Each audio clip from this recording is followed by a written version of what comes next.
before America, before the Cold War, before the nuclear program and the sanctions and the hostage crisis, there was Persia. For over 2,500 years, the civilization sitting on the Iranian plateau has watched empires rise and fall around it. The Macedonians came, the Romans came, the Mongols came, the British came, the Soviets came, the Americans came. Every single one of them believed they had finally figured out how to control Iran. Every single one of them eventually left. And Iran remained. This is not a story about politics. This is not a story about who is right or wrong in the conflict dominating headlines today. This is a story about a pattern, one that has repeated so consistently across 25 centuries that ignoring it stops being analysis and starts being willful blindness. This is precedent. And today, we are drawing the line. To understand why every outside power fails in Iran, you first have to understand what Iran actually is. The Iranian plateau is one of the most strategically positioned landmasses on Earth. It sits at the crossroads of 3 continents. To its west lies Mesopotamia, the cradle of civilization and today's Middle East oil fields. To its east lies Central Asia and the ancient Silk Road. To its south lies the Persian Gulf, the waterway through which roughly 20% of the world's oil supply passes every single day. Any power that controls the Iranian plateau controls the flow of civilization between east and west. This is not a modern geopolitical calculation. This is a geographic fact that has been true for 3,000 years. And it is the reason every empire in history has eventually turned its attention toward Iran, not out of malice, but out of the cold logic of strategic necessity. The Persians understood this better than anyone. Under Cyrus the Great. In the 6th century BC, Persia built the largest empire the ancient world had ever seen, stretching from the borders of India to the shores of the Aegean Sea, not by brute force alone, but by something far more sophisticated. Cyrus issued the world's first known declaration of human rights. He allowed conquered peoples to maintain their religions and customs. He built an empire on the principle that compliance is more durable than conquest. That philosophy, the idea that Iran bends rather than breaks, is the foundational pattern you need to understand everything that comes next. The first major outside power to attempt the domination of Iran was Alexander the Great. In 330 BC, Alexander burned the Persian capital of Persepolis to the ground, an act of destruction so total it shocked even his own generals. He believed he had ended Persia permanently. Within 50 years of Alexander's death, a new Persian dynasty, the Parthians, had reclaimed the Iranian plateau. Within a century, they were pushing back against Rome itself. The pattern had begun.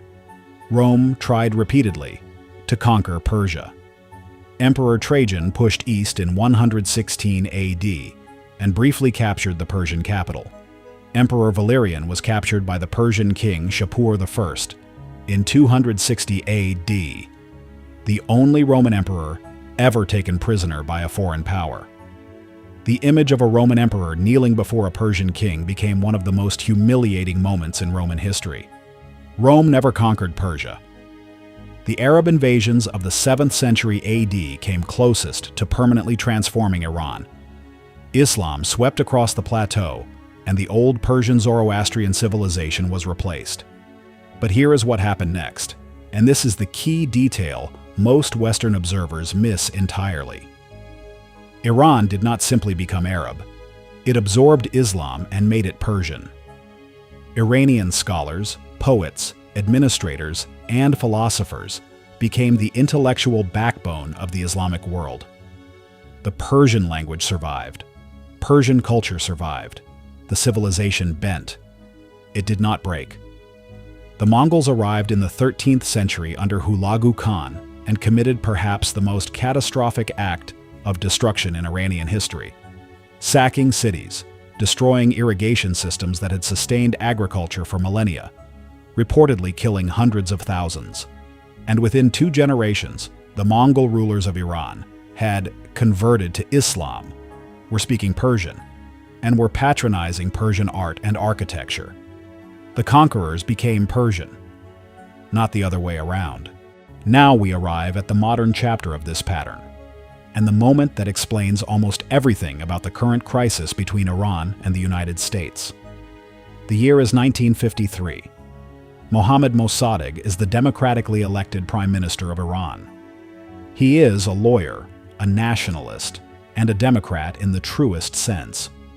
Elected on a platform of nationalizing Iran's oil industry, which at the time was controlled almost entirely by the Anglo-Iranian Oil Company, a British corporation that was paying Iran roughly 16% of the profits from Iranian oil, while keeping 84% for itself. Mossadegh nationalized the oil. He believed Iran's resources should belong to Iran. The British responded with an economic blockade. They brought the Americans in. And in August of 1953, the CIA and British intelligence executed a coup, codenamed Operation Ajax, that overthrew Mossadegh, a democratically elected leader, and reinstalled the Shah of Iran as an absolute monarch, friendly to Western oil interests. This is not a conspiracy theory. It is documented CIA history, declassified by the United States government itself in 2013. The Shah ruled for 26 years with American backing. His secret police, the Savak, were trained by the CIA and were known for systematic torture and repression of political opponents. In 1979, the Iranian people overthrew the Shah in a revolution. And in the vacuum left by that revolution, a theocratic government rose to power. One whose foundational ideology was defined by hostility to the United States. The 1979 hostage crisis, the nuclear program, the proxy conflicts across the Middle East, the sanctions, the current military tensions. All of it traces a direct line back to a single decision made in 1953, when the United States chose to overthrow a democracy to protect oil profits.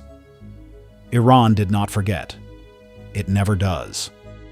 Here is the pattern in its complete form, and here is why it matters right now. Every outside power that has attempted to dominate Iran has made the same foundational error. They have looked at the Iranian plateau and seen a problem to be solved, a territory to be controlled, resources to be extracted, a government to be replaced. They have applied maximum pressure, military, economic, political. And every single time, Iran has absorbed that pressure, reorganized around it, and outlasted the power applying it. The Macedonians, the Romans, the Mongols, the British, the Soviets.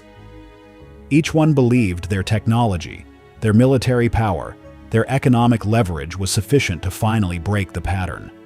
None of them were right. The United States has now been in direct conflict with the Iranian government for over 40 years. In that time, Iran has survived a catastrophic 8-year war with Iraq that killed hundreds of thousands of Iranians. A war in which the United States provided intelligence and weapons to Iraq. It has survived decades of the most comprehensive economic sanctions ever imposed on a nation-state. It has survived the assassination of its top military commanders. It has survived sabotage of its nuclear facilities. And through all of it, the Iranian government has not collapsed. The Iranian people have not surrendered, and the nuclear program, the central point of contention, has advanced, not retreated. This is not an endorsement of the Iranian government. The Islamic Republic has committed documented human rights abuses against its own people. This is an observation about a pattern that has proven consistent for 25 centuries. Outside pressure does not transform Iran. It hardens it. The question history puts to every generation that finds itself in conflict with Iran is not whether Iran can be broken. History has already answered that question. The question is whether the current power in conflict with Iran has read enough history to avoid repeating what every previous power has already tried. Precedent. New episodes every Tuesday and Friday. If this video made you think, subscribe, and share it with someone who needs to hear it. The past is still happening. We just haven't recognized it yet.